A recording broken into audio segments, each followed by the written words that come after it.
Dios bendice a los que son pobres en espíritu y se dan cuenta de la necesidad que tienen de Él, porque el reino del cielo les pertenece. Dios bendice a los que lloran, porque serán consolados.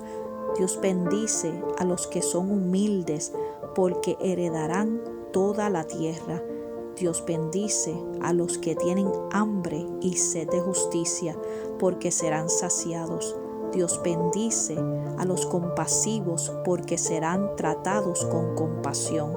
Dios bendice a los que tienen corazón puro, porque ellos verán a Dios. Dios bendice a los que procuran la paz, porque serán llamados hijos de Dios.